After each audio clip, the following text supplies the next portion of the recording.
اعوذ باللہ من الشیطان الرجیم بسم اللہ الرحمن الرحیم رب اشرح لی صدری ویسر لی امری واحلل عقدۃ من لسانی یفقہوا قولی۔ اللہ کے کلام میں تو آف کورس اثر ہے ہی ہے۔ اللہ سبحانہ تعالیٰ ہماری زبانوں پہ اللہ تعالیٰ اثر عطا فرما دے، آمین اللہم آمین۔ بسم اللہ الرحمن الرحیم، شروع کرتی ہوں اللہ کے نام سے جو بڑا مہربان نہایت رحم کرنے والا ہے۔ الحمدللہ ہمارا پارہ نمبر 3 سورۃ آل عمران، سورت نمبر 3 اور اس کی آیت نمبر 54 تک ہو گیا تھا، جس میں تھوڑا سا پیچھے سے لے کے چلتے ہیں۔ آپ کو بتایا گیا کہ بی بی حنا تھی، بی بی حنا کی اولاد بی بی مریم ہوئی، انہوں نے اپنی اللہ تعالیٰ سے دعا کی، اللہ سبحانہ تعالیٰ نے ان کو بی بی مریم عطا فرمائی۔ بی بی مریم کی دعا سے بی بی مریم کو جو اللہ تعالیٰ نے معجزہ، بہت بڑا دنیا کا بہت ہی بڑا جو معجزہ جو بی بی مریم کے ساتھ ہوا، اللہ سبحانہ تعالیٰ نے ان کو اولاد عطا فرمائی، اور اولاد بھی اتنی نیک، حضرت عیسیٰ علیہ السلام ان کو دیے۔ پھر حضرت عیسیٰ علیہ السلام کی بات ہو رہی تھی، جس میں بتایا گیا کہ پس جب حضرت عیسیٰ علیہ السلام نے ان کا کفر معلوم کر لیا تو کہنے لگے اللہ کی راہ میں میری مدد کرنے والا کون کون ہے۔ یہاں پہ یہ بتایا گیا کہ حضرت عیسیٰ علیہ السلام نے حواریوں سے پوچھا، حضرت عیسیٰ علیہ السلام کے زمانے میں حواری تھے، حواریوں سے پوچھا کہ میرے ساتھ کون مدد کرے گا اللہ کی راہ میں۔ تو پھر حواریوں میں جن کا حکم اللہ تعالیٰ کی طرف تھا تو انہوں نے جواب دیا کہ ہم اللہ کی راہ میں مددگار ہیں، ہم اللہ تعالیٰ کی راہ میں مدد کریں گے، ہم اللہ پر ایمان لائے اور آپ گواہ رہیے کہ ہم تابعدار ہیں۔ انہوں نے بھی پھر ان کو گواہ بنایا کہ آپ گواہ رہیے گا کہ ہم تابعدار ہیں۔ اے ہمارے پالنے والے اللہ، ہم تیری اتاری ہوئی وحی پر ایمان لائے اور ہم نے تیرے رسول کی مان لی، بس تو ہمیں گواہوں میں لکھ لے۔ اور کافروں نے مکر کیا اور اللہ تعالیٰ نے بھی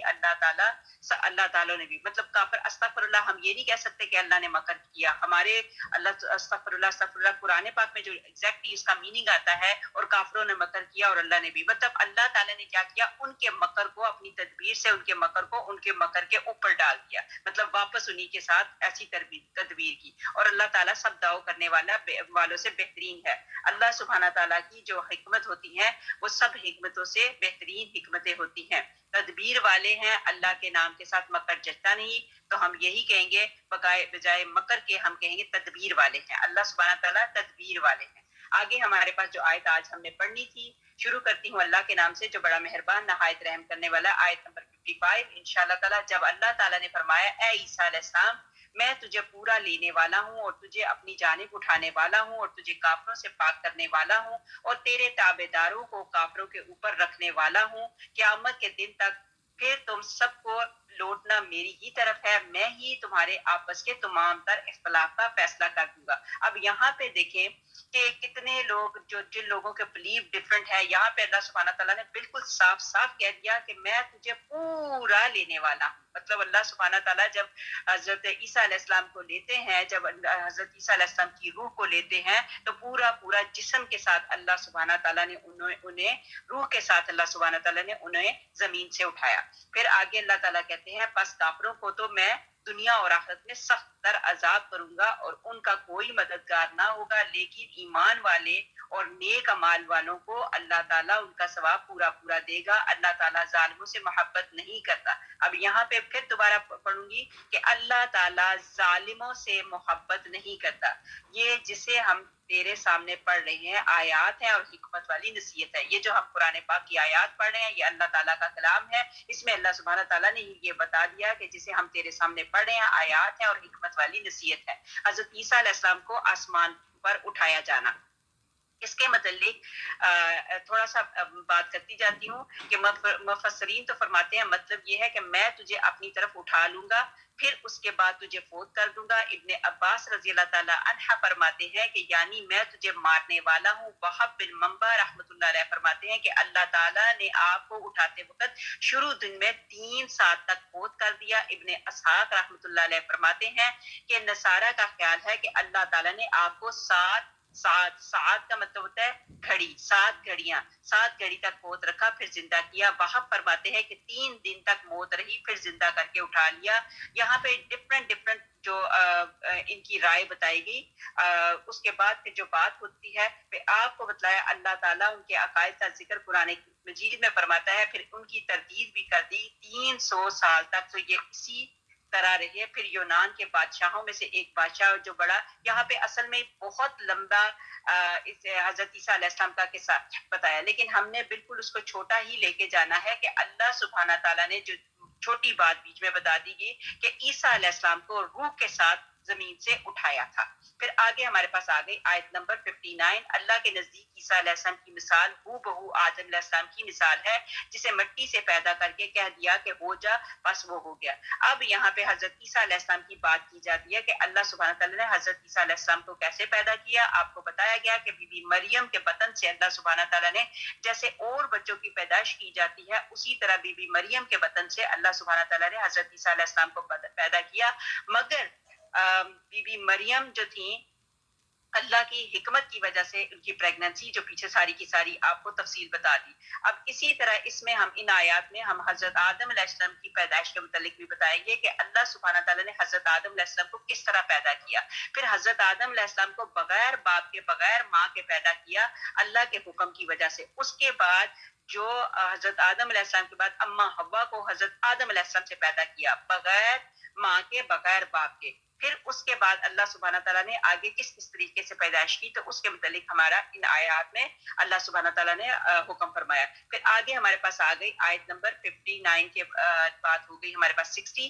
تیرے رب کی طرف سے حق یہی ہے کہ خبردار شک کرنے والوں میں نہ ہونا، بس جو شخص تیرے پاس اس علم کے آج لانے کے بعد بھی تجھ سے اس میں جھگڑے تو تو کہہ دے کہ آؤ ہم تم اپنے اپنے فرزندوں کو اور ہم تم اپنی اپنی عورتوں کو اور ہم تم خاص اپنی اپنی جانوں کو بلا لیں، پھر ہم بیزاری التجا کریں اور جھوٹوں پر اللہ کی لعنت ڈالیں. یقین صرف یہی سچا بیان ہے اور کوئی معبود نہیں بجز اللہ کے، اور بے شک غالب اور حکمت والا اللہ تعالیٰ ہی ہے. پھر بھی اگر قبول نہ کریں تو اللہ تعالیٰ بھی صحیح طور پر فسادیوں کو جاننے والا ہے.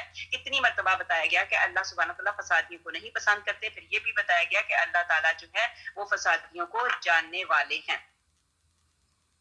یہاں پہ جو بات بتائی جا رہی کہ حضرت عیسیٰ علیہ السلام تو صرف حضرت عیسیٰ علیہ السلام کا تو صرف باپ نہ تھا اور میں نے انہیں پیدا کر دیا تو کیا عجبہ ہے. مطلب اللہ سبحانہ تعالیٰ یہاں پہ کہتے ہیں عیسیٰ علیہ السلام کا تو صرف باپ نہ تھا اور میں نے انہیں پیدا کر دیا تو کیا عجبہ ہے.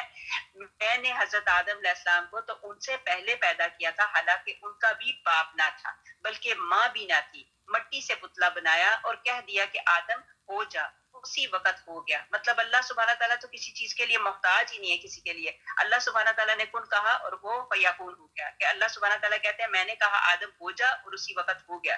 پھر مجھ پر صرف ماں سے پیدا کرنا کیا مشکل ہے جبکہ بغیر ماں اور باپ کے بھی میں نے پیدا کر دیا. بس اگر صرف باپ نہ ہونے کی وجہ سے حضرت عیسیٰ علیہ السلام اللہ تعالیٰ کا بیٹا کہلانے کے مستحق ہو سکتے ہیں تو پھر حضرت آدم علیہ السلام بطریق اولا اس کا استحقاق رکھتے ہیں. اب وہاں کے لوگ کیا کرتے تھے، وہ استغفر اللہ حضرت عیسیٰ علیہ السلام کو اللہ کا بیٹا کہتے تھے. تو اللہ سبحانہ تعالیٰ نے کہا کہ اگر اس طرح کی بات ہے تو اگر میں نے عیسیٰ علیہ السلام کو بغیر باپ کے پیدا کیا تو ذرا غور تو کرو بیوقوف لوگوں، تمہیں کیوں نہیں سمجھ آتی کہ میں نے جب آدم علیہ السلام کو پیدا کیا تو آدم علیہ السلام کو تو میں نے بغیر ماں کے اور بغیر باپ کے پیدا کیا. تو اگر یہ بات کرتے تو اس وقت کی جاتی کہ میں مطلب استغفر اللہ آدم کا باپ اللہ ہے، جبکہ تب ایسی بات نہیں ہوئی. تو اب کیوں ایسا کہا جاتا ہے کہ عیسیٰ جو ہے استغفر اللہ کا بیٹا ہے. اور پھر یہ آگے بتاتے ہیں اور انہیں خود تم بھی نہیں مانتے، پھر حضرت عیسیٰ علیہ السلام کو اس درجہ سے بطور اولا ہٹانا چاہیے کیونکہ یہاں کے ان کا جو مسئلہ تھا وہ سارا کلیئر کر دیا. یہاں ماں تو ہے، وہاں نہ تو ماں تھی نہ باپ. یہ سب کچھ اللہ تعالیٰ کی کامل قدرتوں کا ظہور ہے کہ آدم علیہ السلام کو بغیر مرد اور عورت کے پیدا کیا اور حوا کو صرف مرد سے بغیر عورت کی پیدا کیا اور حضرت عیسیٰ علیہ السلام کو صرف عورت سے بغیر مرد کے پیدا کر دیا اور باقی مخلوق کو مرد اور عورت سے پیدا کیا. اسی لیے سورہ مریم میں فرمایا وَلِنَجْعَلَهُ آیَاتًا لِلنَّاسِ، ہم نے عیسیٰ علیہ السلام کو لوگوں کے لیے اپنی قدرت کا نشان بنایا. اور یہ یہیں پہ بتایا گیا کہ یہ میری ایک نشانی ہے. اللہ تعالیٰ جب چاہے جو چاہے اللہ سبحانہ تعالیٰ کر سکتے ہیں. آگے ایک حدیث بھی ہے وہ آپ کے سامنے مینشن کرنا چاہتی ہوں. مسند احمد میں ہے کہ حضرت ابن عباس رضی اللہ تعالیٰ عنہ سے مروی ہے کہ ابو جہل ملعون نے کہا کہ اگر میں محمد صلی اللہ علیہ وآلہ وسلم کو کعبہ میں نماز پڑھتے دیکھ لوں گا تو ان کی گردن کچل دوں گا. فرماتے ہیں کہ آپ صلی اللہ علیہ وسلم نے فرمایا اگر وہ ایسا کرتا تو سب کے سب دیکھتے کہ فرشتے اسے دبوچ لیتے. اور یہودیوں سے جب قرآن نے کہا تھا کہ آؤ جھوٹوں کے لیے موت مانگو اور اگر وہ مانگتے تو یقیناً سب کے سب مر جاتے اور اپنی جگہ جہنم میں کی آگ میں دیکھ لیتے. اور جن نصرانیوں کا مباہلہ کی دعوت دی گئی تھی اگر وہ حضور پاک صلی اللہ علیہ وسلم کے مقابلے میں مباہلہ کے لیے نکلتے تو لوٹ کر اپنے مالوں کو اور اپنے بال بچوں کو نہ پاتے. صحیح بخاری اور ترمذی اور نسائی میں بھی یہی حدیث ہے کہ مطلب اللہ سبحانہ تعالی نبیوں کو کوئی کچھ بگاڑ نہیں سکتا. اور اگر وہ کیا کہتے ہیں کوئی بگاڑنے کے لیے آتا بھی, جیسے ابھی نبی پاک حضرت محمد مصطفیٰ صلی اللہ علیہ وسلم کی مثال بتائی, تو اگر وہ کوئی آ کے نبی پاک صلی اللہ علیہ وسلم کے پاس اگر آتے خدا نہ خواستہ برے ارادے کے ساتھ, تو وہیں پہ اللہ سبحانہ تعالیٰ کے حکم سے فرشتے ان کو آ کے دبوچ لیتے. آیت نمبر 64, کہہ دو کہ اے اہل کتاب ایسی انصاف والی بات کی طرف آؤ جو ہم میں تم میں برابر ہے کہ ہم اللہ کے سوا کسی کی عبادت نہ کریں, نہ اس کے ساتھ کسی کو شریک بنائیں, نہ اللہ کو چھوڑ کر آپس میں ایک دوسرے کو ہی رب بنائیں. بس اگر وہ منہ پھیر لیں تو تم کہہ دو کہ گواہ رہو ہم تم مسلمان ہیں. اب عیسائیوں کو دعوت توحید دی جا رہی ہے کہ صرف اللہ ایک ہے, اللہ ہی کی عبادت کرو. یہ جو کہتے تھے تین میں سے ایک, استغفر اللہ, تو صرف اور صرف اللہ وحدہ لا شریک ہے, اسی کی عبادت کرنی ہے. کسی بت کی پوجیں اور نہ صلیب کو پوجیں, نہ تصویر کو پوجیں, اور نہ ہی اللہ کے سوا کسی اور کو, نہ آپ کو, نہ کسی چیز کا, بلکہ تنہا اللہ وحدہ لا شریک ہی کی عبادت کرو. یہی دعوت تمام انبیاء کرام کی تھی, جیسے فرمان ہے وما ارسلناک من قبلک من رسول الا نوحی الیہ انہ لا الہ الا انا فاعبدون. یعنی تجھ سے پہلے جس رسول کو ہم نے بھیجا سب کی طرف یہی وحی کی کہ میرے سوا کوئی عبادت کے لائق نہیں, بس تم سب میری ہی عبادت کیا کرو اور میرے علاوہ کوئی عبادت کے لائق نہیں. آگے ہمارے پاس آ گئی آیت نمبر 65, اے اہل کتاب تم ابراہیم علیہ السلام کی بابت کیوں جھگڑتے ہو, حالانکہ تورات اور انجیل تو ان کے بعد ہی نازل کی گئی, کیا تم پھر بھی نہیں سمجھتے. اب یہاں پہ حضرت ابراہیم علیہ السلام کے متعلق بتایا گیا کہ ابراہیم علیہ السلام جو تھے ان کے متعلق لوگ جھگڑتے تھے کہ وہ استغفر اللہ وہ ہے نصرانی ہے کہ یہود ہیں یا کیا ہیں. یہ چیزیں تو ساری کی ساری بعد میں آئیں. حضرت ابراہیم علیہ السلام مسلمان تھے اور وہ مسلم ہی تھے. آگے اللہ تعالیٰ کہتے ہیں سنو تم لوگ اس پر جھگڑ چکے جس کا تم کو علم تھا, پھر اب اس بات میں کیوں جھگڑتے ہو جس کا تم کو علم ہی نہیں. اللہ تعالیٰ جانتا ہے اور تم نہیں جانتے.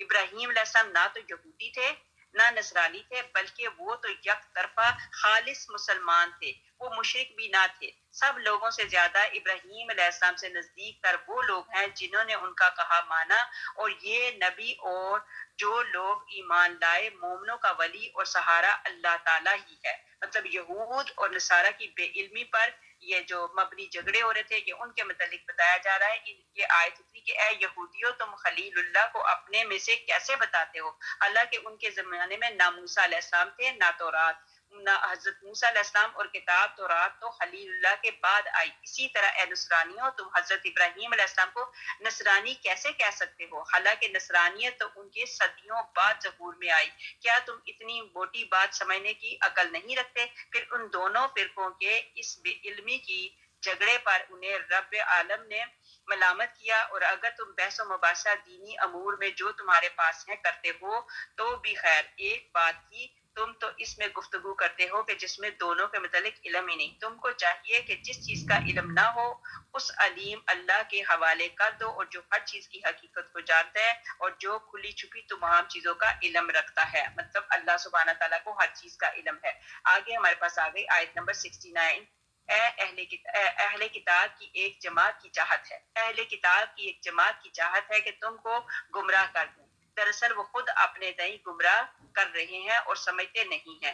اے اہل کتاب تم باوجود قائل ہونے کے پھر بھی دانستہ کیوں کفر کر رہے ہو. اے اہل کتاب باوجود جاننے کے حق و باطل کو کیوں خلط ملط کر رہے ہو اور کیوں حق کو چھپا رہے ہو؟ اور اہل کتاب کی ایک جماعت نے کہا کہ جو کچھ ایمان والوں پر اتارا گیا ہے اس پر دن چڑھے تو ایمان لاؤ اور شام کے وقت کافر بن جاؤ تاکہ یہ لوگ بھی پلٹ جائیں۔ استغفر اللہ، یہاں پہ ان کو دعوت دی جا رہی ہے مرتد بننے کے لیے۔ آگے بات کی جا رہی ہے، اور سوائے تمہارے دین پر چلنے والوں کے اور کسی کا یقین نہ کرو، تو کہہ کہ بے شک ہدایت تو اللہ ہی کی ہدایت ہے، اور یہ بھی کہتے ہیں کہ اس بات کا بھی یقین نہ کرو کہ کوئی اس جیسا دیا جائے جو تم دیے گئے ہو، یا تم سے تمہارے رب کے پاس جھگڑا کریں گے تو کہہ دے کہ فضل تو اللہ ہی کے ہاتھ میں ہے، وہ جسے چاہے اسے دے، اور اللہ تعالیٰ وسعت والا اور جاننے والا ہے اپنی رحمت کے ساتھ، جسے چاہے مخصوص کر لے، اللہ تعالیٰ بڑے فضل والا ہے۔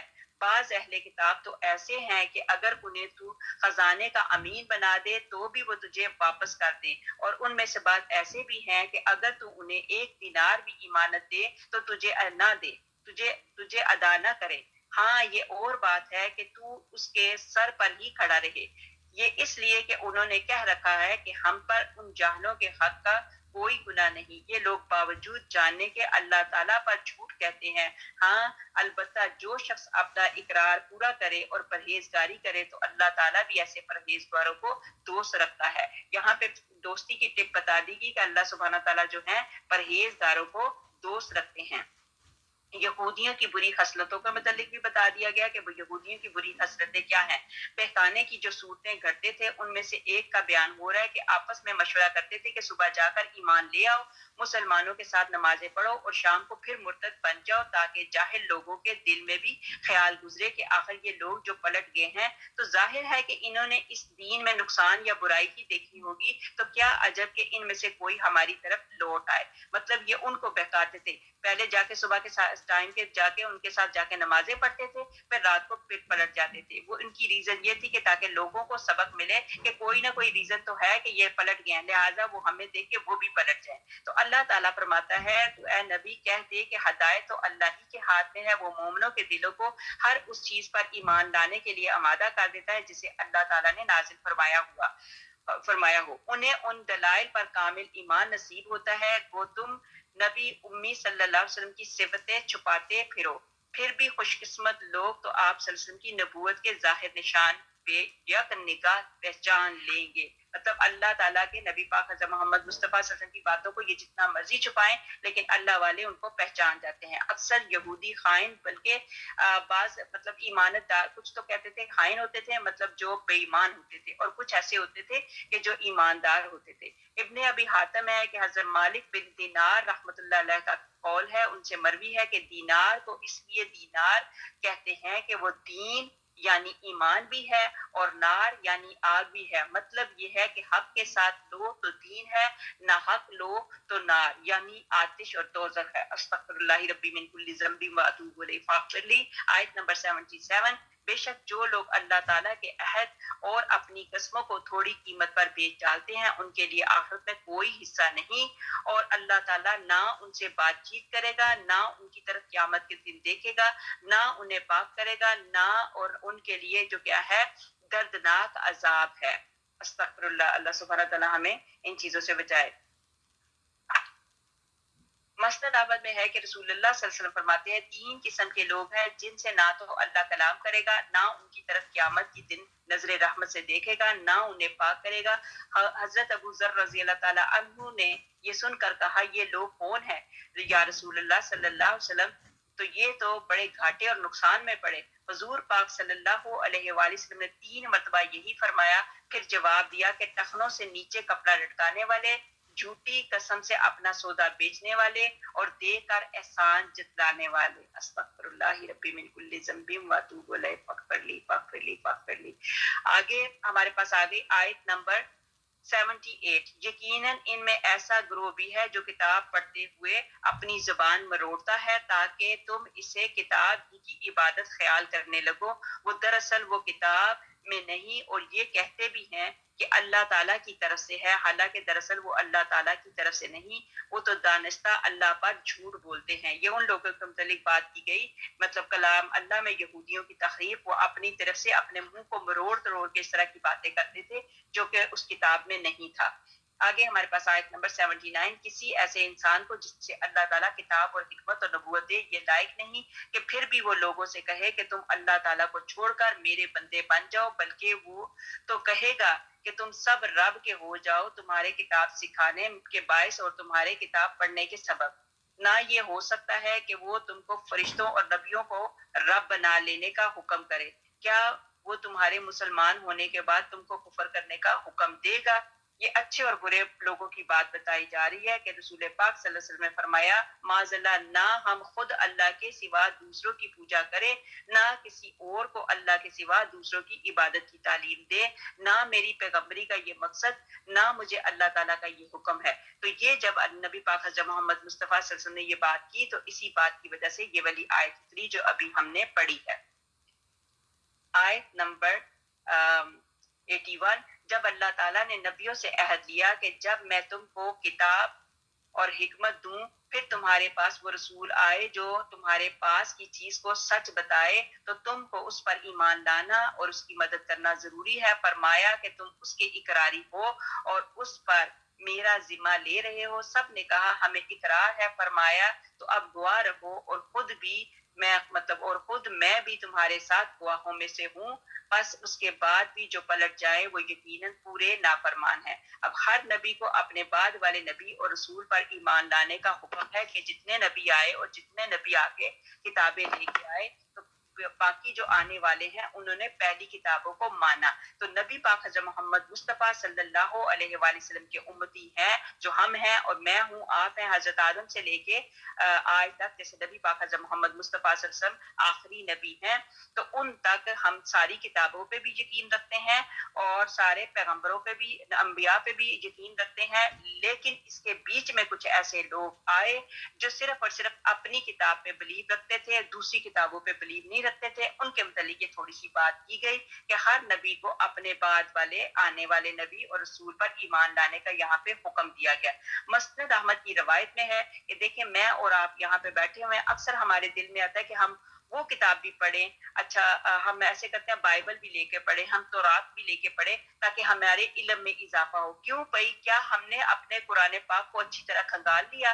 کیا ہم نے اپنے قرآن پاک کو اچھی طرح پڑھ لیا؟ کیا ہم نے قرآن پاک میں جتنی باتیں ہیں وہ ہمیں سمجھ آ گئیں؟ اگر ہمیں قرآن پاک کی ہی سمجھ نہیں، جیسے پیچھے والے لوگوں نے کیا کیا تھا، ان کو وہ اپنی کتابوں پہ ہی عمل نہیں کرتے تھے، تو انہوں نے کیا آگے دیکھنا؟ تو یہ بات کی جا رہی ہے کہ ہمیں سب سے پہلے جو نبی پاک حضرت محمد مصطفیٰ صلی اللہ علیہ وسلم پہ قرآن نازل ہوا اس میں کیا احکام ہے، کیا باتیں ہیں، اس کی تعلیم لینی ہے۔ اسی کے متعلق مسند احمد کی ایک بہت بڑی روایت ہے، اس کو اچھی طرح غور سے سنیے، اللہ مجھے اور آپ کو معاف فرمائے۔ مسند احمد کی روایت میں ہے کہ حضرت عمر بن خطاب رضی اللہ تعالیٰ عنہ نے رسول پاک صلی اللہ علیہ وسلم سے کہا یا رسول اللہ صلی اللہ علیہ وآلہ وسلم، میں نے ایک دوست قرظی یہودی سے کہا تھا کہ وہ تورات کی جامع باتیں مجھے لکھ دے، تو اگر آپ فرمائیں تو میں انہیں پیش کروں۔ حضور پاک صلی اللہ علیہ وآلہ وسلم کا چہرہ متغیر ہو گیا۔ حضرت عبداللہ بن ثابت رضی اللہ تعالیٰ عنہ نے کہا کہ تم دیکھتے نہیں کہ آپ صلی اللہ علیہ وآلہ وسلم کے چہرہ کا کیا حال ہے؟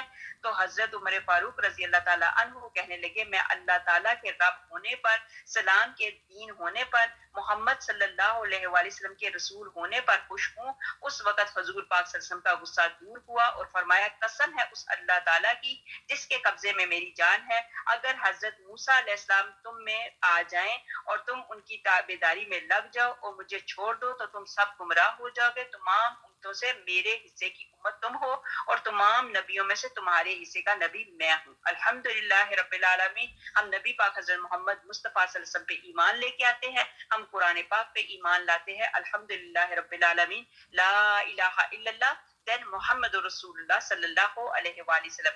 آگے ہمارے پاس آ گئی آیت نمبر 83، کیا پس اللہ تعالیٰ کے دین کے سوا اور دین کی تلاش میں ہیں؟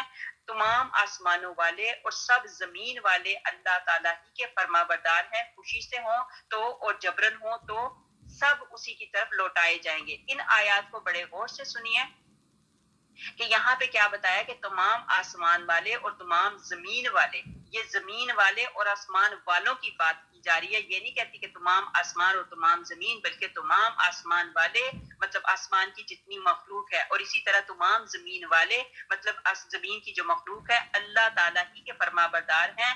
اب یہ خوشی سے ہوں تو اور جبرن ہوں تو سب اسی کی طرف لوٹائے جائیں گے. مطلب ہم اللہ ہی کی طرف سے آئے ہیں، اللہ ہی کی طرف واپس جانا ہے. اِنَّ لِلَّهِ وَإِنَّا إِلَيْهِ راجعون. یہ آیت نمبر 83 ہے. اس آیت نمبر 83 کو آپ انڈر لائن کر لیں.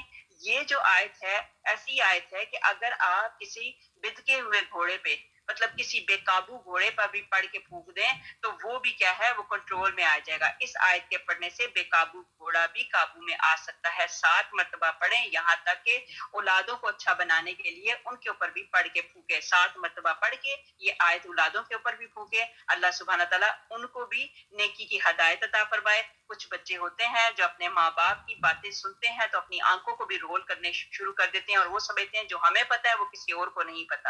اللہ ہماری اولادوں کو فرما بردار بنائے. آمین اللہم آمین. یہ جو آیت میں نے بتائی ہے افغیر دین اللہ یبغون ولہ اسلم، یہ والی آیت جو ہے آیت نمبر 83 اس آیت کے متعلق میں کہہ رہی. آگے کہا ہے کہ تو کہہ دے کہ ہم اللہ تعالیٰ پر اور جو کچھ ہم پر اتارا گیا ہے اور جو کچھ حضرت ابراہیم علیہ السلام اور جو کچھ حضرت اسماعیل علیہ السلام پر اور جو کچھ حضرت اسحاق علیہ السلام پر اور جو کچھ حضرت یعقوب علیہ السلام پر اور ان کی اولادوں پر اتارا گیا سب پر ایمان لائے، اور جو کچھ حضرت موسیٰ اور جو حضرت عیسیٰ علیہ السلام اور دوسرے نبی اللہ تعالیٰ کی طرف سے دیے گئے ہیں اس پر بھی. مطلب ہم ان سب پہ ایمان لے کے آتے ہیں، ہم ان میں سے کسی کے درمیان فرق نہیں کرتے اور ہم اللہ تعالیٰ کے فرما بردار ہیں. جو شخص اسلام کے سوا اور دین تلاش کرے اور اس کا وہ دین قبول نہ کیا جائے گا اور وہ آخرت میں نقصان پانے والوں میں ہوگا. اللہ سبحانہ تعالیٰ ہمیں نقصان سے بچائے، دنیا کے نقصان سے بھی اور آخرت کے. زمین اور آسمان کی ہر چیز اللہ کی تسبیح میں مشغول ہے. پھر یہ ہے کہ مسند احمد میں ہے کہ رسول اللہ صلی اللہ علیہ وسلم فرماتے ہیں قیامت کے دن اعمال آئیں گے. نماز آ کر کہے گی کہ اے اللہ میں نماز ہوں. اللہ تعالیٰ فرمائے گا تو اچھی چیز ہے. صدقہ آئے گا اور کہے گا پروردگار میں صدقہ ہوں. جواب ملے گا تو بھی خیر پر ہے. روزہ آ کر کہے گا میں روزہ ہوں. اللہ تعالیٰ فرمائے گا تو بھی بہتری پر ہے. پھر اسی طرح اور اعمال بھی آتے جائیں گے اور سب کو یہی جواب ملتا رہے گا. پھر اسلام آئے گا اور کہے گا اے اللہ تعالیٰ تو سلام ہے اور میں اسلام ہوں. اللہ تعالیٰ فرمائے گا تو بھی خیر پہ ہے. آج تیرے ہی باعث میں پکڑوں گا اور تیرے ہی وجہ سے میں انعام دوں گا. اللہ تعالیٰ اپنی کتاب میں فرماتا ہے وَمَنْ يَبْتَغِ. یہ حدیث صرف مسند احمد میں بھی ہے. تو اب یہ ہمیں غور سے دیکھنا ہے کہ اللہ تعالیٰ کا نام جو ہے وہ تو اللہ تعالیٰ کہتے ہیں تو سلام ہے اور میں اسلام ہوں. تو وہ اللہ سبحانہ تعالیٰ کہتے ہیں کہ تو خیر پر ہے، مطلب سلام تو خیر پر ہے. آج تیرے ہی باعث میں پکڑوں گا اور تیری ہی وجہ سے انعام دوں گا. اللہ سبحانہ تعالیٰ ہمیں اپنی پکڑ سے بچائے اور اللہ سبحانہ تعالیٰ ہمیں اپنے انعام یافتہ لوگوں میں شامل فرما دے. اب یہ ہے کہ اگر مرتد سچی توبہ کر لے تو اس کا کیا حال ہوگا. اب یہاں پہ یہ بتایا جاتا ہے حضرت عبداللہ بن عباس رضی اللہ تعالیٰ عنہ فرماتے ہیں ایک انصاری مرتد ہو کر مشرکین میں جا ملا، پھر پچھتانے لگا اور اپنی قوم سے کہلوایا کہ رسول اللہ صلی اللہ علیہ وسلم سے دریافت کرو کہ کیا میری توبہ پھر قبول ہو سکتی ہے. تو ان کے دریافت کرنے پر یہ آیات اتری جو ابھی ہم نے پڑھ کے بتائیں اور اس کی قوم نے اسے کہلوا بھیجا. وہ پھر توبہ کر کے نئے سرے سے مسلمان ہو کر حاضر ہو گیا. اور یہ ہماری روایت جو ہے نسائی میں بھی ہے، حاکم میں بھی ہے اور ابن حبان میں بھی یہ روایت موجود ہے کہ اللہ سبحانہ تعالیٰ توبہ قبول کر لیتے ہیں، لیکن اللہ سبحانہ تعالیٰ ہمیں ہماری نسلوں کو مرتد ہونے سے بچائے. اب یہ نہ سمجھو کہ آخرت کی سزائیں دنیا کی سزاؤں کی طرح ہوں گی، بلکہ یہ ایسی بری سزائیں ہوں گی استغفر اللہ کہ ان سے چھٹکارا ہی نہیں ہوتا. تو دنیا کی سزاؤں سے تو پھر کہیں لے دے کے کوئی نہ کوئی چھٹکارا مل سکتا ہے، لیکن اللہ کی سزا سے کوئی چھٹکارا نہیں ہے. آیت نمبر 90.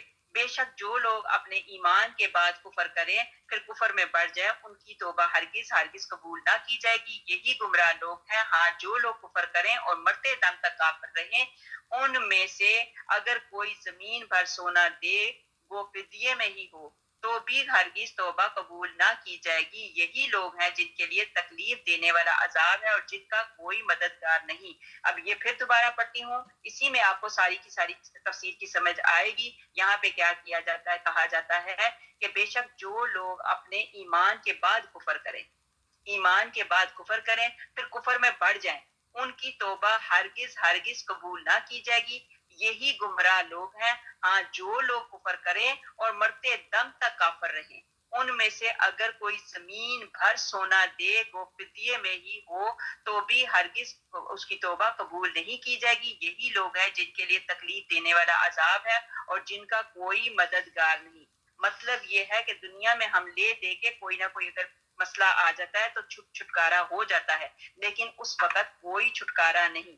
حالت نظام توبہ کس کی قبول ہوتی ہے کیسی نہیں ہوتی، لیکن مرتد بندے کی بھی توبہ قبول نہیں ہوگی۔ پھر فرماتے ہیں کہ کفر پر مرنے والوں کی کوئی نیکی قبول نہیں، وہ اس نے زمین پر سونا اللہ تعالیٰ کی راہ میں خرچ کیا ہو۔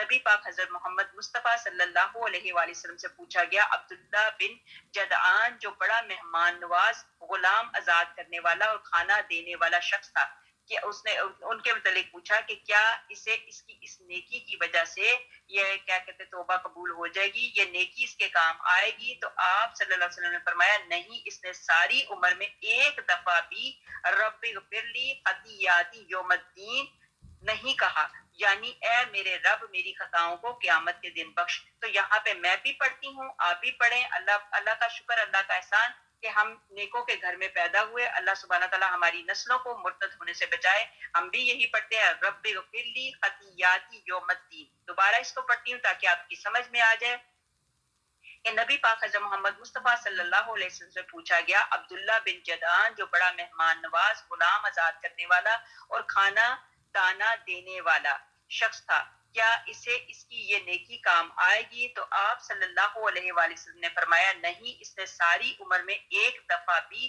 رب اغفر لی خطیاتی یوم الدین نہیں کہا، یعنی اے میرے رب میری خطاؤں کو قیامت کے دن بخش دے۔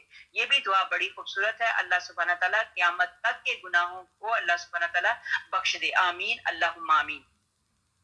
جہنمی قیامت کے دن کہا جائے گا، جہنمی سے قیامت کے دن کہا جائے گا کہ زمین پر جو کچھ ہے اگر تیرا ہو جائے تو کیا تو اس سب کو ان سزاؤں کے بدلے اپنے فدیے میں دے ڈالے گا؟ وہ کہے گا ہاں۔ تو جناب اللہ سبحانہ تعالیٰ کا ارشاد ہوگا کہ میں نے تجھ سے بنسبت اس کے بہت ہی کم کہا تھا، بہت ہی کم چاہا تھا، میں نے تجھ سے اس وقت وعدہ لیا تھا کہ جب تو اپنے باپ آدم علیہ السلام کی پیٹھ میں تھا تو میرے ساتھ کسی کو شریک نہ بنانا، لیکن تو بغیر شرک کیے نہ رہا، پھر اسی وجہ سے یہ حدیث بتائی گئی۔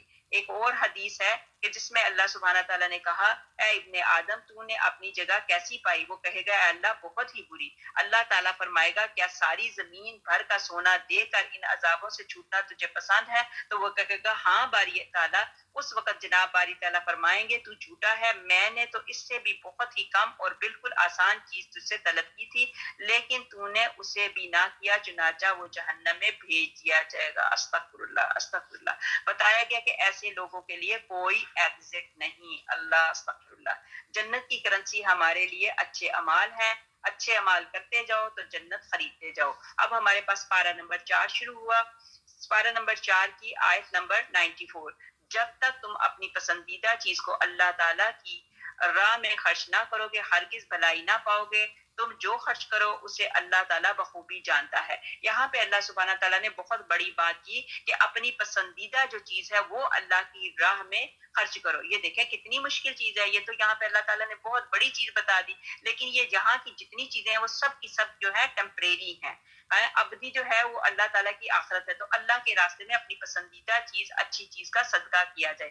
حضرت ابو طلحہ رضی اللہ تعالیٰ عنہ سب سے زیادہ مالدار تھے، وہ اپنے مال، اپنے تمام مال اور جائیداد میں برہا نامی باغ جو مسجد نبوی کے سامنے تھا، اگر اللہ تعالیٰ آپ کو زندگی کی توفیق دے تو آپ جب جائیے گا تو آپ دیکھیے گا یہ برہا نامی باغ تھا جو مسجد نبوی کے بالکل سامنے تھا، سب سے زیادہ پسند کرتے تھے یہ حضرت ابو طلحہ نے اس کو بڑا اچھا سجایا ہوا تھا اور بڑا پسند کرتے تھے، اور وہ باغ کی خوش قسمتی کہ حضرت صلی اللہ علیہ وسلم اکثر جایا کرتے تھے، حضرت صلی اللہ علیہ وسلم بھی اکثر اس باغ میں جایا کرتے تھے اور اس کے کنویں کا عمدہ میٹھا پانی پیا کرتے تھے۔ جب یہ متذکرہ بالا آیات نازل ہوئی تو حضرت ابو طلحہ رضی اللہ تعالیٰ عنہ حضرت ابو طلحہ نے یہ آیت سنی تو پھر وہ آقا کریم صلی اللہ علیہ وسلم کے سامنے حاضر ہوئے تو انہوں نے عرض کیا یا رسول اللہ صلی اللہ علیہ وسلم اس طرح فرماتا اللہ کہ اللہ تعالیٰ نبی پاک صلی اللہ علیہ وسلم کو کہا کہ اللہ تعالیٰ اس طرح فرماتا ہے کہ میرا سب سے زیادہ عزیز مال یہی بیرحا نامی پاک ہے، لہٰذا میں اس کو اس امید میں کہ جو بھلائی اللہ تعالیٰ کے پاس ہے وہی میرے لیے جمع رہے تو اللہ تعالیٰ کی راہ میں صدقہ کرتا ہوں۔ لہٰذا آپ صلی اللہ علیہ وسلم کو اختیار ہے، جس طرح مناسب سمجھے اس کو تقسیم کر دیں۔ آپ صلی اللہ علیہ وآلہ وسلم خوش ہو کر فرمانے لگے کہ واہ واہ، یہ بہت ہی فائدے مند مال ہے، اس سے لوگوں کو بہت فائدہ ہوگا۔ پھر فرمایا میری رائے یہ ہے کہ اس باغ کو اپنے رشتہ داروں میں تقسیم کر دو۔ دوبارہ بولتی ہوں، نبی پاک صلی اللہ علیہ وسلم نے کیا کہا؟ انہوں نے صدقہ کیا کہ اللہ سبحانہ تعالیٰ، نبی پاک صلی اللہ علیہ وسلم آپ جیسے چاہیں آپ اس کو تقسیم کر دیں۔ تو آگے سے نبی پاک صلی اللہ علیہ وسلم نے کہا کہ میری رائے یہ ہے کہ اس باغ کو اپنے رشتہ داروں میں تقسیم کر دو۔ حضرت ابو طلحہ رضی اللہ تعالیٰ عنہ نے عرض کیا کہ بہت اچھا، پھر اسے اپنے رشتہ داروں اور چچا زاد بھائیوں میں تقسیم کر دیا۔ یہاں پہ دیکھیں پھر وہی بات کی کہ اپنے رشتہ داروں میں تقسیم۔ تو ہم کیا کرتے ہیں جب ہمارا صدقہ خیرات کا ٹائم آتا ہے تو ہم لوگوں کو ڈھونڈتے پھرتے ہیں، غیر لوگوں کو جا کے صدقہ خیرات کرتے ہیں، اپنے لوگوں کو چھوڑ دیتے ہیں، اپنے لوگوں کے ساتھ ہماری ناراضگیاں چل رہی ہیں۔ ایسی جگہوں پہ اپنے آپ کو ہم نے سوچنا ہے، اپنی سوچوں کو ٹٹولنا ہے کہ ہم کس جگہ پہ کھڑے ہیں۔ تو میں نے اور آپ نے کیا کرنا ہے؟ اول خیش بعد درویش، پہلے اپنے رشتہ داروں کو دیکھو، جو بھی آپ کی خیرات کے حقدار بنتے ہیں، سفید پوش ہیں، پہلے ان کو دیں۔ اب بخاری اور مسلم میں آیا ہے کہ ایک دفعہ حضرت عمر رضی اللہ تعالیٰ عنہ بھی آپ صلی اللہ علیہ وسلم کی خدمت پہ حاضر ہوئے اور عرض کیا یا رسول اللہ صلی اللہ علیہ وسلم، میرا سب سے زیادہ عزیز اور بہتر مال وہ ہے جو خیبر میں میری زمین کا ایک حصہ ہے، تو میں اس کو اللہ کی راہ میں صدقہ کرنا چاہتا ہوں، فرمائیے کیا کروں؟ آپ صلی اللہ علیہ وآلہ وسلم نے فرمایا اصل زمین کو اپنے قبضے میں رکھو اور اس کی پیداوار پھل وغیرہ اللہ کی راہ میں وقف کر دو۔ اس کی کافی زیادہ مثالیں ہیں، آگے چلتے ہیں انشاءاللہ تعالی۔ آیت نمبر 93۔ تورات کے نزول سے پہلے حضرت یعقوب علیہ السلام نے جس چیز کو اپنے اوپر حرام کر لیا تھا اس کے سوا تمام کھانے بنی اسرائیل پر حلال تھے۔ کہو کہ اگر تم سچے ہو تو تورات لے آؤ اور پڑھ کر سناؤ، اس کے بعد بھی جو لوگ اللہ تعالیٰ پر جھوٹ بہتان باندھے وہی ظالم ہے۔ کہہ دو کہ اللہ تعالیٰ سچا ہے، تم سب حضرت ابراہیم علیہ السلام کی پیروی کرو، وہ مشرک نہ تھے۔ حضرت ابراہیم علیہ السلام کے متعلق کتنی مرتبہ اللہ سبحانہ تعالیٰ نے کہا کہ وہ مشرک نہیں تھے، وہ مسلمان تھے، مسلم تھے۔ یہودیوں کے سوالات پر حضرت صلی اللہ علیہ وسلم کے جوابات اور یہودیوں کی ہٹ درمی۔ اب یہاں کیا کرتے تھے یہودی؟ کیا کرتے تھے؟ نبی پاک حضرت محمد مصطفیٰ صلی اللہ علیہ وسلم سے سوالات کرتے تھے اور ان سے جوابات پوچھتے تھے۔ پھر نبی پاک حضرت محمد مصطفیٰ صلی اللہ علیہ وسلم نے ایک مرتبہ کیا ہوا کہ نبی پاک حضرت محمد مصطفیٰ صلی اللہ علیہ وسلم کے پاس یہودیوں کی جماعت آئی اور انہوں نے نبی پاک حضرت محمد مصطفیٰ صلی اللہ علیہ وسلم سے کچھ سوال پوچھے، تو آپ صلی اللہ علیہ وسلم نے کہا جواب دینے سے پہلے کہ میں تمہیں یہ کہتا ہوں کہ اگر میں تمہارے سوالوں کا بالکل صحیح جواب دے دوں تو کیا تم اسلام کو قبول کر لو گے؟ کیا تم فرما بردار بن جاؤ گے؟ تو انہوں نے قسمیں کھا کر کہا کہ ہمیں یہ بات منظور ہے، اگر آپ صلی اللہ علیہ وسلم نے صحیح جواب دیے تو ہم ضرور اسلام قبول کر لیں گے۔ تو آپ صلی اللہ علیہ وآلہ وسلم نے کہا کہ ٹھیک ہے تم سوال پوچھو۔ تو اب انہوں نے سوال پوچھا، سوال کیا کہا؟ پھر کہنے لگے کہ ہمیں یہ 4 باتیں بتلائیے کہ حضرت اسرائیل یعقوب علیہ السلام نے اپنے اوپر کون سا کھانا حرام کر لیا تھا۔ تو اب یہاں پہ عورت کا اب ان کے سوال تھے، ایک تو کھانا، کون سا کھانا انہوں نے پوچھا کہ حضرت اسرائیل مطلب حضرت یعقوب علیہ السلام نے اپنے اوپر کون سا کھانا حرام کیا تھا۔ دوسرا سوال انہوں نے پوچھا کہ عورت کا پانی اور مرد کا پانی کیسا ہوتا ہے اور کیوں؟ کبھی لڑکا ہوتا ہے اور کبھی لڑکی۔ پھر نبی امی صلی اللہ علیہ وسلم کی نیند کیسی ہے اور فرشتوں میں سے کون سا فرشتہ ان کے پاس وحی لے کر آتا ہے۔ اس کے بعد آپ صلی اللہ علیہ وسلم نے دوبارہ ان سے قسمیں لیں اور پھر حضور پاک صلی اللہ علیہ وسلم نے فرمایا کہ حضرت اسرائیل علیہ السلام سخت بیمار ہوئے تو نظر مانی کہ اگر اللہ تعالیٰ شفا دے تو سب سے زیادہ پیاری چیز کھانے پینے کی ہے، چھوڑ دوں گا۔ جب شفا یاب ہو گئے تو اونٹ کا گوشت اور دودھ چھوڑ دیا۔ دیکھیں انہوں نے یہاں پہ منت مانی تھی تو اس وجہ سے چھوڑا تھا، اونٹ کا گوشت اور دودھ چھوڑ دیا۔ مرد کا پانی سفید رنگ کا، اب انہوں نے کلر پوچھا تھا اور یہ بات پوچھی تھی، اس کا جواب نبی پاک صلی اللہ علیہ وسلم نے بتایا مرد کا پانی سفید رنگ کا اور گاڑھا ہوتا ہے اور عورت کا پانی زردی مائل پتلا ہوتا ہے، دونوں میں سے جو اوپر آ جائے اس پر اولاد نر اور مادہ ہوتی ہے اور شکل و شباہت میں بھی اسی پر جاتی ہے۔ اس نبی امی کی نیند میں اس کی آنکھیں سوتی ہیں لیکن دل جاگتا رہتا ہے۔ اس کا بھی جواب بتایا کہ نبی جو ہوتے ہیں ان کی آنکھیں سوتی ہیں لیکن دل جاگتا رہتا ہے۔ میرے پاس جو وحی لے کر فرشتہ آتا ہے جو تمام انبیاء کے پاس آتا رہا، یعنی جبرائیل علیہ السلام، بس اس پر وہ چٹک اٹھے اور کہنے لگے اگر کوئی اور فرشتہ آپ کا ولی ہوتا تو ہمیں آپ صلی اللہ علیہ وسلم کی نبوت تسلیم کرنے میں کوئی عذر نہ تھا۔ ہر سوال کے جواب کے بعد آپ صلی اللہ علیہ وسلم انہیں قسم دیتے اور ان سے دریافت فرماتے اور اقرار کرتے کہ ہاں جواب صحیح ہے، انہی کے بارے میں یہ آیت جو ابھی پڑھی گئی یہ نازل ہوئی۔ اور پھر اس کے بعد ہر نبی کی شریعت صرف اپنی امت کے لیے ہی خاص ہے۔ حضرت آدم علیہ السلام کی سلبی اولاد کا آپس میں بہن بھائی کا نکاح ابتدا ہوتا تھا۔ اب پہلے کیا ہوتا تھا، پہلے سسٹم ڈفرنٹ تھا، تو وہ مطلب دونوں جو ہوتے تھے نکاح کا ابتدا ہوتا تھا لیکن بعد میں حرام کر دیا گیا۔ عورتوں پر لونڈیاں لانا شریعت ابراہیمی میں مباح تھا۔ خود حضرت ابراہیم علیہ السلام حضرت سارہ علیہ السلام پر حضرت حاجہ کو لائے تھے، لیکن پھر تورات میں اس سے روکا گیا۔ دو بہنوں سے ایک ساتھ نکاح کرنا حضرت یعقوب علیہ السلام کے زمانے میں جائز تھا، بلکہ خود حضرت یعقوب علیہ السلام کے گھر میں بیک وقت دو سگی بہنیں تھیں، لیکن پھر تورات میں یہ حرام ہو گیا۔ اور اسی طرح بہت ساری چیزیں تھیں جو پہلے زمانے میں ایسا تھا لیکن بعد میں آ کے وہ بدل گئی۔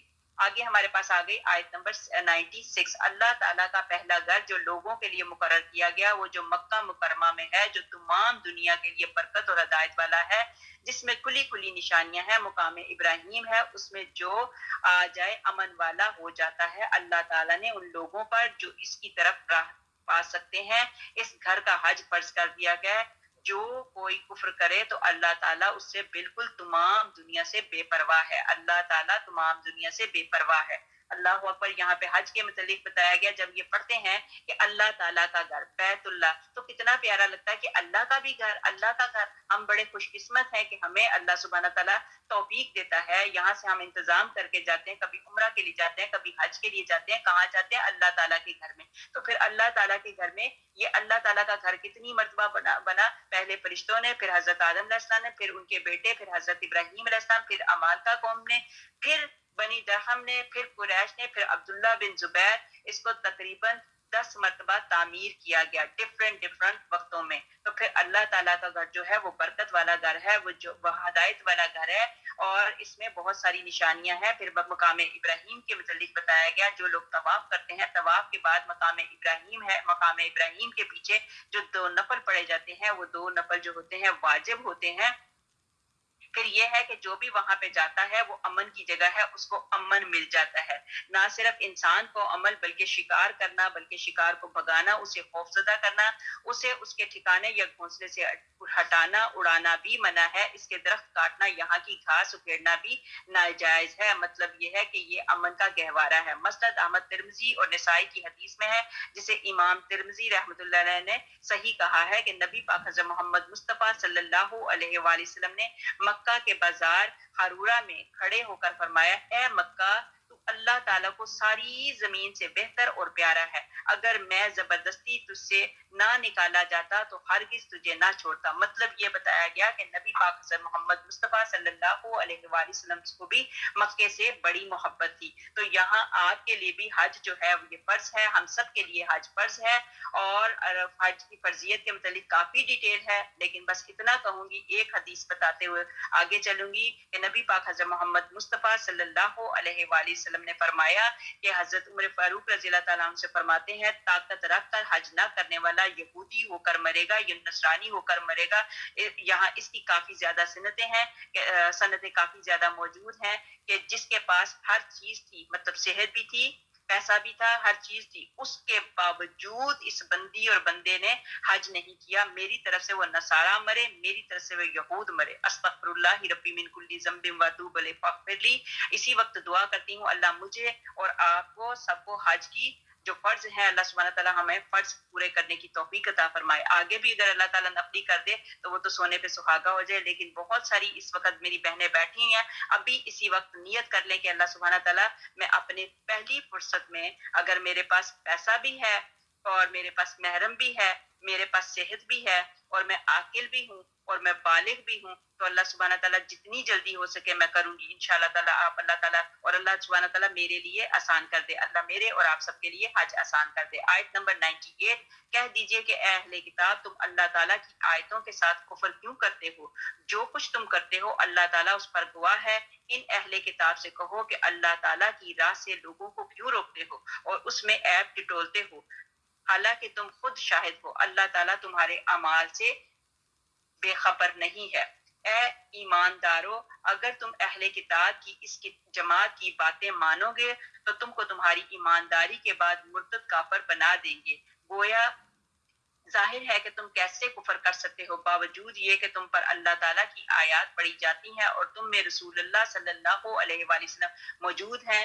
جو شخص اللہ تعالیٰ کو مضبوط تھام لے، مطلب اللہ تعالیٰ کا یہاں پہ مطلب یہ ہے کہ اللہ تعالیٰ کے دین کو، جو شخص اللہ تعالیٰ کو مضبوط تھام لے وہی راہ راست دکھایا جائے گا۔ مطلب سب جگہوں سے، سب راستوں سے بہتر اللہ ہی کا راستہ ہے۔ اللہ کی رسی کو مضبوطی سے تھام لو تو کامیاب ہو۔ حدیث شریف میں ہے کہ حضور پاک صلی اللہ علیہ وسلم نے ایک روز اپنے اصحاب رضی اللہ تعالیٰ عنہم سے پوچھا تمہارے نزدیک سب سے بڑا ایمان والا کون ہے؟ انہوں نے کہا فرشتے۔ آپ صلی اللہ علیہ وسلم نے فرمایا بھلا وہ ایمان کیوں نہ لاتے؟ انہیں تو وحی الہی ہے۔ صحابہ رضی اللہ تعالیٰ عنہم نے پھر فرمایا کہ ہم ہیں۔ تو فرمایا تم ایمان کیوں نہ لاتے؟ تم میں تو میں خود موجود ہوں۔ صحابہ رضی اللہ تعالیٰ عنہم نے فرمایا پھر حضور خود ہی ارشاد فرمائے۔ تو نبی پاک حضرت محمد مصطفیٰ صلی اللہ علیہ وآلہ وسلم نے ارشاد فرمایا کہ تمام لوگوں سے زیادہ عجیب ایمان والے وہ ہیں جو تمہارے بعد آئیں گے، وہ کتابوں میں لکھا پائیں گے اور اس پر ایمان لائیں گے۔ میری بہنوں یہ بڑی پیاری خوشخبری ہے۔ وہ کون ہے؟ وہ میں اور آپ ہیں۔ اس کتاب کو ہم نے اپنے ہاتھ میں پکڑا اور ہم نے کتاب کو، مطلب کتاب جو ہے یہ اللہ کی کتاب ہے اور اللہ کی کتاب کو پکڑا۔ یہاں پہ نبی پاک حضرت محمد مصطفیٰ صلی اللہ علیہ وسلم نے ہم ہی لوگوں کی طرف اشارہ کیا ہے۔ اللہ سبحانہ تعالیٰ ہمیں وہ سچے ایمان والے بنا دے، آمین۔ آیت نمبر 102 102 ایمان والو اللہ تعالیٰ سے اتنے ہی ڈرو جتنا اس سے ڈرنا چاہیے۔ دیکھو مرتے دم تک مسلمان ہی رہنا۔ اللہ تعالیٰ کی رسی کو سب مل کر مضبوط تھام لو اور پھوٹ نہ ڈالو، اور اللہ تعالیٰ کی اس وقت کی نعمت کو یاد رکھو جب کہ تم ایک دوسرے کے دشمن تھے۔ اس نے تمہارے دلوں میں الفت ڈال کر اپنی مہربانی سے تم کو بھائی بھائی بنا دیا اور تم آگ کے گڑھے کے کنارے پہنچ چکے تھے، اس نے تم کو بچا لیا۔ اللہ تعالیٰ اسی طرح تمہارے لیے اپنی نشانیاں بیان کرتا ہے تاکہ تم راہ پاؤ۔ اب یہاں پہ فرقہ بندی کے متعلق منع کیا گیا کہ فرقہ بندیاں چھوڑ دو، ایک ہی دین ہے اور فرقے میں پڑھو گے وہی 73 فرقوں والی بات ہے۔ پھر محمد بن اسحاق فرماتے ہیں کہ جب اوس اور خزرج جیسے صدیوں کے آپس کے دشمنوں کو یوں بھائی بھائی بنا ہوا دیکھا تو یہودیوں کی آنکھوں میں خار کھٹکنے لگا۔ انہوں نے آدمی مقرر کیے کہ ان کی بیٹھک اور مجلس میں جایا کریں اور اگلی لڑائیاں اور پرانی عداوتیں انہیں یاد دلائیں، تازہ کرائیں، اسی طرح انہیں بھڑکائیں۔ تو ایسا ہی ہوا کہ وہ قبیلے جو تھے وہ آپس میں بھڑک کے ان کو پرانی باتیں یاد آنے لگی۔ تو جب نبی پاک حضرت محمد مصطفیٰ صلی اللہ علیہ وسلم کو اس بات کا پتہ چلا تو آپ صلی اللہ علیہ وآلہ وسلم فوراً موقع پر تشریف لائے اور دونوں گروہوں کو ٹھنڈا کیا اور فرمانے لگے پھر جاہلیت کے نعرے تم لگانے لگے، میری موجودگی میں ہی تم نے پھر جنگ و جدال شروع کر دیا۔ پھر آپ صلی اللہ علیہ وسلم نے یہی آیت پڑھ کر سنائی، سب نادم ہوئے، اپنی دو گھڑی پہلی کی حرکت پر افسوس کرنے لگے اور آپس میں نئے سرے سے معانقہ مسافہ کیا اور پھر بھائیوں کی طرح گلے مل گئے اور ہتھیار ڈال دیے اور صلح صفائی ہو گئی۔ آگے ہمارے پاس آ گئی آیت نمبر 104 تم میں سے ایک جماعت ایسی ہونی چاہیے جو بھلائی کی طرف بلاتی رہے اور نیک کاموں کا حکم کرتی رہے اور برے کاموں سے روکتی رہے۔ میں دوبارہ یہ آیت پڑھتی ہوں، یہ اللہ تعالیٰ نے یہ ہمارے لیے ہی بات کی ہے کہ تم میں سے ایک جماعت ایسی ہونی چاہیے جو بھلائی کی طرف بلاتی رہے اور نیک کاموں کا حکم کرتی رہے اور برے کاموں سے روکتی رہے، یہی لوگ فلاح اور نجات پانے والے ہیں۔ تم ان لوگوں کو اس طرح نہ ہو جانا جنہوں نے اپنے پاس روشن دلیلیں آ جانے کے بعد بھی تفرقہ ڈالا، انہی لوگوں کے لیے بڑا عذاب ہے جس دن بعض چہرے سفید ہوں گے اور بعض سیاہ۔ استغفر اللہ۔ سیاہ چہرے والوں سے کہا جائے گا کہ تم نے ایمان لانے کے بعد کفر کیوں کیا؟ اب اپنے کفر کا عذاب چکھو۔ اور سفید چہرے والے اللہ تعالیٰ کی رحمت میں داخل ہوں گے، اس میں ہمیشہ رہیں گے۔ اے نبی صلی اللہ علیہ وآلہ وسلم، ہم ان حقانی آیتوں کی تلاوت تجھ پر کر رہے ہیں۔ اللہ تعالیٰ کا ارادہ لوگوں پر ظلم کرنے کا نہیں، اللہ تعالیٰ ہی کے لیے جو کچھ آسمانوں اور زمین میں ہے اور اللہ تعالیٰ ہی کی طرف تمام کام لوٹائے جائیں گے۔ یہاں پہ امر بالمعروف اور نہی عن المنکر کا فریضہ انجام دینے والی جماعت کے متعلق بات ہو رہی ہے کہ نیکی کے لوگوں میں شامل ہو جاؤ۔ پھر دین میں اختلاف اور دخول جہنم کا سبب ہے، جو دین میں اختلاف کرتے ہیں وہ جہنم میں جانے والے ہیں۔ پھر وہی فرقوں کی بات ہو رہی ہے۔ پھر قیامت کے دن جنتی اور جہنمی اپنے چہروں سے پہچانے جائیں گے، کچھ لوگوں کے چہروں پہ نور ہوں گے اور کچھ لوگوں کے چہروں پہ استغفر اللہ استغفر اللہ، اب کیا بات کروں، اللہ معاف فرمائے۔ آیت نمبر 110 تم بہترین امت ہو جو لوگوں کے لیے ہی پیدا کی گئی ہے، تم نیک باتوں کا حکم کرتے ہو اور بری باتوں سے روکتے ہو اور اللہ تعالیٰ پر ایمان لاتے ہو۔ اگر اہل کتاب بھی ایمان لاتے تو ان کے لیے بہتر تھا، ان میں ایمان والے بھی ہیں لیکن اکثر تو فاسق ہیں۔ یہ لوگ تم کو ستانے کے سوا اور کچھ بھی ضرر نہیں پہنچا سکتے، اگر لڑائی کا موقع آ جائے تو پیٹھ موڑ لیں گے مگر مدد نہ کیے جائیں گے۔ یہ ہر جگہ ہی ذلیل ہیں، اور یہ اور بات ہے کہ اللہ تعالیٰ کی یا لوگوں کی پناہ میں ہوں، یہ غضب رب تعالیٰ کے مستحق ہوں گے۔ ان پر فقیری ڈال دی گئی ہے، یہ اس لیے کہ یہ لوگ اللہ تعالیٰ کی آیتوں سے کفر کرتے ہیں اور بے وجہ انبیاء کو قتل کرتے ہیں، یہ بدلہ ان کی نافرمانیوں اور زیادتیوں کا ہے۔ مطلب یہ بتایا گیا کہ امت محمدیہ جو ہے تمام امتوں سے بہتر ہے۔ ابو لہب کی بیٹی حضرت درہ رضی اللہ تعالیٰ عنہ فرماتی ہیں، ایک مرتبہ کسی نے رسول پاک صلی اللہ علیہ وآلہ وسلم سے پوچھا، آپ صلی اللہ علیہ وسلم اس وقت منبر پر تھے کہ حضور پاک صلی اللہ علیہ وسلم کون سا شخص بہتر ہے؟ آپ صلی اللہ علیہ وسلم نے فرمایا، سب لوگوں سے بہتر وہ شخص ہے جو سب سے زیادہ قاری قرآن ہو، سب سے زیادہ پرہیزگار ہو، سب سے زیادہ اچھائیوں کا حکم کرنے والا ہو اور سب سے زیادہ برائیوں سے روکنے والا اور سب سے زیادہ رشتے ناطے ملانے والا۔ اللہ سبحانہ تعالیٰ مجھے اور آپ کو ایسا ہی کر دے۔ رسول پاک صلی اللہ علیہ وآلہ وسلم فرماتے ہیں، میری امت میں سے 70,000 بغیر حساب کتاب کے جنت میں جائیں گے، جن کے چہرے 14ویں رات کی چاند کی طرح روشن ہوں گے۔ آپ دعا کریں کہ اللہ سبحانہ تعالیٰ مجھے اور آپ کو اس میں شامل فرما دے۔ جن کے چہرے 14ویں رات کی چاند کی طرح روشن ہوں گے، سب یک دل ہوں گے۔ میں نے اپنے رب سے گزارش کی کہ اے اللہ تعالیٰ اس تعداد میں اور اضافہ فرما۔ اللہ تعالیٰ نے فرمایا، ہر ایک کے ساتھ 70,000 اور بھی۔ حضرت صدیق اکبر رضی اللہ تعالیٰ عنہ یہ حدیث بیان کر کے فرمایا کرتے تھے کہ پھر تو اس تعداد میں گاؤں دیہاتوں والے بلکہ بادیاں نشین بھی آ جائیں گے۔ یہاں پہ یہ بتایا گیا کہ اللہ سبحانہ تعالیٰ 70,000 ایسے لوگ ہوں گے جن کو اللہ سبحانہ تعالیٰ بغیر حساب کے بخش دیں گے۔ آپ دعا کریں کہ اللہ سبحانہ تعالیٰ ان میں مجھے اور آپ کو بھی شامل فرما دے۔ حضرت عبداللہ بن مسعود رضی اللہ تعالیٰ فرماتے ہیں کہ ایک رات ہم خدمت نبوی میں دیر تک باتیں کرتے رہے، پھر صبح جب حاضر خدمت ہوئے تو حضور پاک صلی اللہ علیہ وسلم نے ارشاد فرمایا، سنو، آج رات انبیاء علیہ السلام اپنی اپنی امت سمیت مجھے دکھائے گے۔ بعض انبیاء کے ساتھ صرف 3 شخص تھے، بعض کے ساتھ مختصر سا گروہ، بعض کے ساتھ ایک جماعت، کسی کے ساتھ کوئی بھی نہ تھا۔ جب موسیٰ علیہ السلام آئے تو ان کے ساتھ بہت سے لوگ تھے، مجھے یہ جماعت پسند آئی۔ میں نے پوچھا، یہ کون ہے؟ تو جواب ملا کہ یہ آپ کے بھائی موسیٰ علیہ السلام ہیں اور ان کے ساتھ بنی اسرائیل ہے۔ میں نے کہا، پھر میری امت کہاں ہے؟ جواب ملا، اپنی داہنی طرف دیکھو۔ اب جو میں دیکھتا ہوں تو بے شمار مجمع ہے جس سے پہاڑیاں بھی ڈھک گئی ہیں۔ اللہ اکبر، سبحان اللہ، جس سے پہاڑیاں بھی ڈھک گئی ہیں۔ اب مجھ سے پوچھا گیا، کہو خوش ہو؟ میں نے کہا، میرے رب، میں راضی ہو گیا۔ فرمایا گیا، سنو، ان کے ساتھ 70,000 اور بھی ہیں جو بغیر حساب کے جنت میں داخل ہوں گے۔ اب نبی صلی اللہ علیہ وسلم نے فرمایا، آپ صلی اللہ علیہ وسلم پر میرے ماں باپ فدا ہوں، اگر ہو سکے تو ان 70,000 میں سے ہی ہونا، مطلب یہ نبی پاک صلی اللہ علیہ وسلم فرماتے ہیں کہ اگر ہو سکے تو ان 70,000 میں سے ہی ہونا، اگر یہ نہ ہو سکے تو ان میں سے ہونا جو پہاڑیوں کو چھپائے ہوئے ہیں، اور اگر یہ بھی نہ ہو سکے تو ان میں سے ہونا جو آسمانوں کے کناروں پہ تھے۔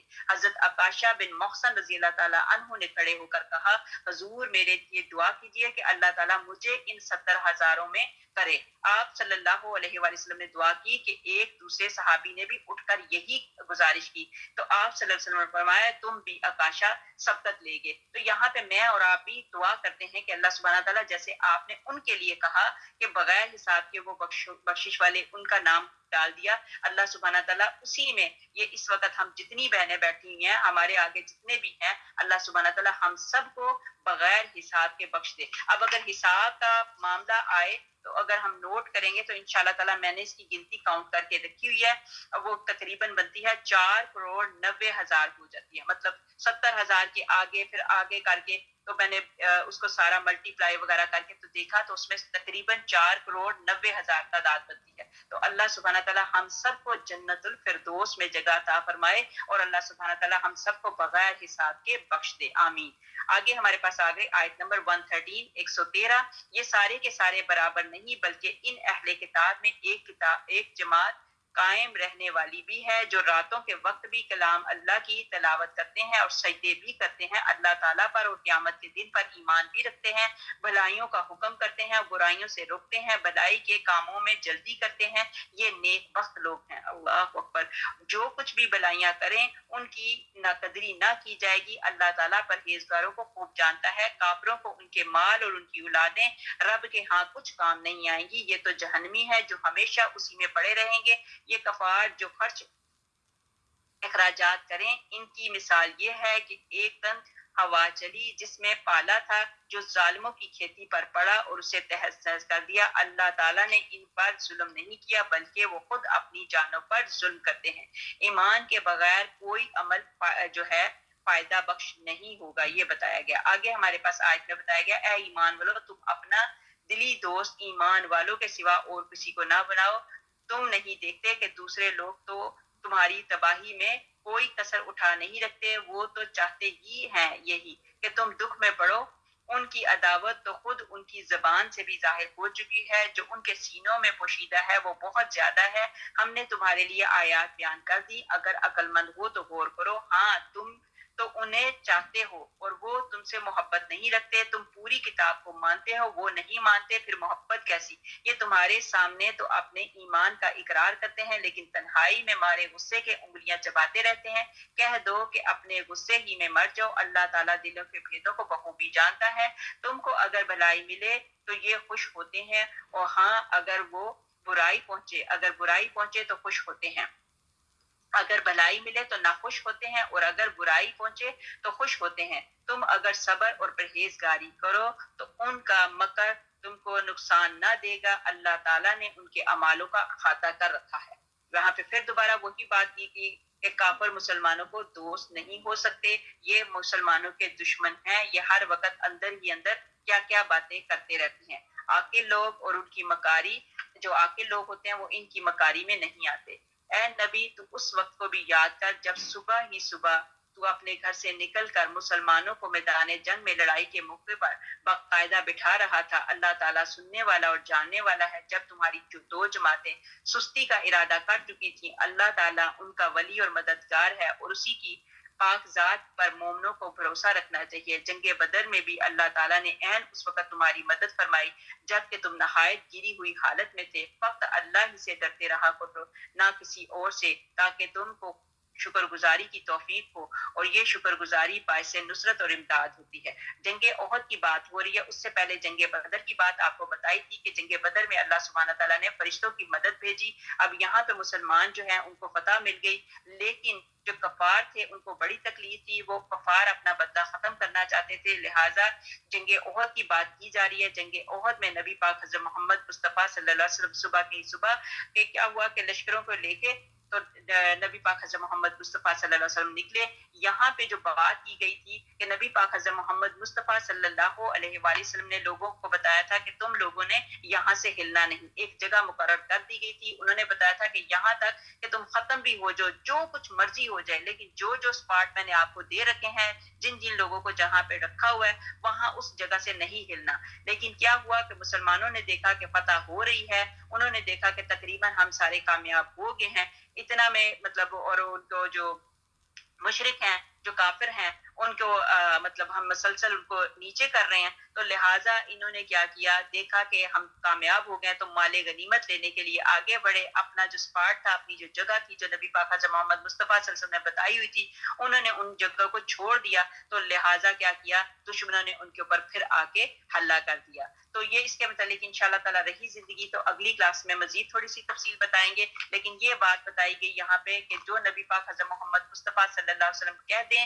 جو مرضی ہو جائے اپنی جگہوں سے مت ہلو، تو جو ہلے تو ان کو کیا ہوا، ناکامی ہوئی۔ اللہ سبحانہ تعالیٰ مجھے آپ کو ناکامیوں سے بچائے، ہماری نسلوں کی اللہ حفاظت رکھے۔ الحمدللہ، اللہ کا شکر، اللہ کا احسان۔ اس وقت ہم نے آیت نمبر 123 تک پڑھا، سپارہ نمبر 4، سپارہ نمبر کی 4 کی وہی سورۃ آل عمران کی آیت نمبر 123 تک پڑھا۔ تو انشاءاللہ تعالیٰ کل ہم جنگ کے متعلق تھوڑی سی ڈسکس کریں گے۔ سبحان ربک رب العزت عما یصفون وسلام علی المرسلین والحمد للہ رب العالمین۔